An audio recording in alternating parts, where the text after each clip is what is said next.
Rakan as well with your knock-up. So it is going to be a layering of CC. Excited to see how this will go, because looking at FlashWolves' mid and jungle, it's looking pretty solid with the Ahri and the Lee Sin. I'm looking to see early game kills for sure, but we'll have to see how this pans out.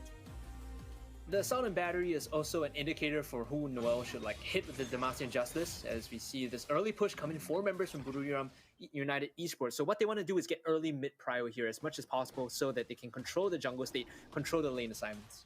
But you can see the cheese being set up by Flash. To contest this, they need some deep wards to avoid getting jumped by Whatthejes as well as Shiba. So if you know where the Rakan is coming from, you could probably pressure him out, not allow him to jump on you. But speaking of which, Eason, a little bit tanky to sort of punish him being a little bit aggressive, but now BRU is going to try to sweep some of these wards off to deny information from FlashWolves. Now Demon might be in a little bit of trouble here, as I can see, you know, they're jumping on him as he's isolated. He's able to use the Killer Instinct to reposition at least, but here comes the rest of FlashWolves. What the, whoa, that's a double man body slam.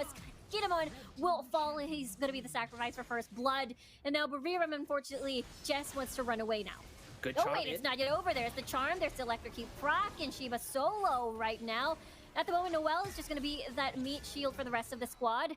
The same goes for Ysera for that knockup, but FlashWolves pretty low, but they're able to get 1 kill off of that engage. Soon, once they get vision, once they have control of the river, they could look for another fight. They have to, Buriram definitely has to watch out for Ysera's killer body slams, but good news, no flash anymore as it has been used. So that threat, and as well as the punish potential for Ysera if he gets in too deep, will be available for them at least. At the moment for Kinemon, his Feather Storm is going to be up soon, but he's definitely going to need that for that extra safety. Earlier, we saw that Cookie went for the early Yomu's Ghostblade. That's not ideal. Oh, man, double ward. Okay, that actually, kind of hurts them a little bit, because now they don't have vision on the other side of the wall, just behind blue buff, so they won't see a flank coming if, Whatthejes decides to take that path. Yeah, it might be a little bit too dangerous for Demon, I suppose, as he's positioned over here in the not warded area, basically. But here comes a fight once more. There's the quickening, or the... Wait, what did I say? Quickening? And at the Killer Instinct used by Demon at the moment is Noel still alive, using himself as that tanky front line. But Ysera and Cookie now gone. Now Buriram wants to reset instead, as it may not be safe to take the dragon.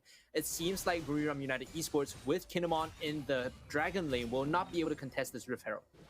Now this is going to be a 4v5 situation, and your 4-man, you definitely need that consistent DPS coming from Kinemon. So just as you mentioned, Buriram will let this go. Instead, we'll get First Blood Tower and as well as their first dragon. Not the most equal trades. If this was an Inferno Dragon, I say all the way, take the Inferno Dragon, give them the Rift Herald, but Ocean Drake is not specifically ideal for their composition. They want to be looking to burst someone with the instant damage coming in, not take these extended fights. So all things considered, I think FlashWolves, now that they get the Baron tier 1 as well, are in a solid position. No threat whatsoever so far. I don't think I've seen Demon. Here's the lockdown on Noel, though, but I don't think anything will happen too much as he's very tanky. But now he's half HP on towards this potential counter siege.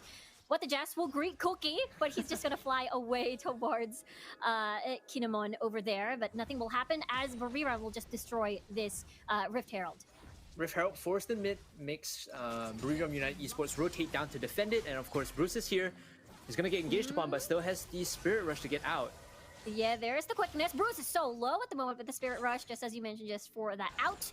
Cookie will just use the Dragon's Rage for additional safety. For the Taiwanese seed. So 20 seconds on this Inferno. Both teams will want this, Riku. They will fight and die for it because of the buff it provides. It's so valuable for both teams, just the additional damage. It's 8% if I remember correctly. The numbers are there.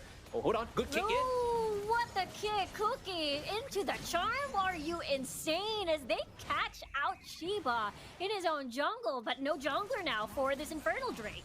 That setup is just perfect. This is a free Inferno Dragon, and like I said, the Lee Sin players at this tournament are cracked. I'm not sure why they're not picking the jungler Lee Sin up, because it allows you to set up plays like these. It feels so good when you find the windows to just kick someone in, be it Shiba or Archeny. Both of them are great targets. Just kick them in, start the fight. Yeah, that alley-oop, but there's the knock-up on towards Ysera there, but he has the body slam for that additional safety. No, look at the trigger discipline, I suppose, from Ysera. No flash or barrier being used, and that's going to be still available on the next fight. Completed, so he hurts a lot. Moving towards the Morellos as well, just to cut the healing. I think that's a great buy.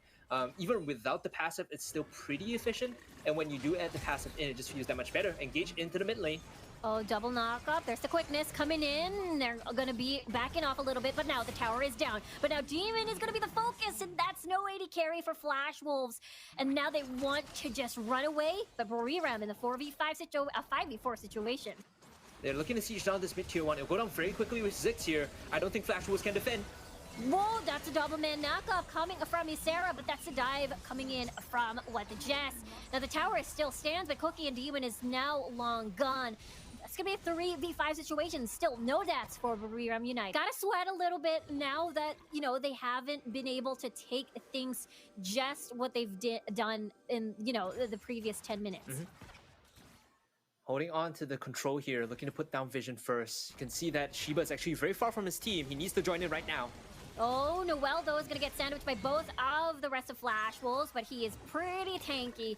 He's just going to spin and run away. Yeah, but still, Whatthejes used the quickness there, whereas FlashWolves, they still have all the ultimates, have most of the summer spells, if not everything here.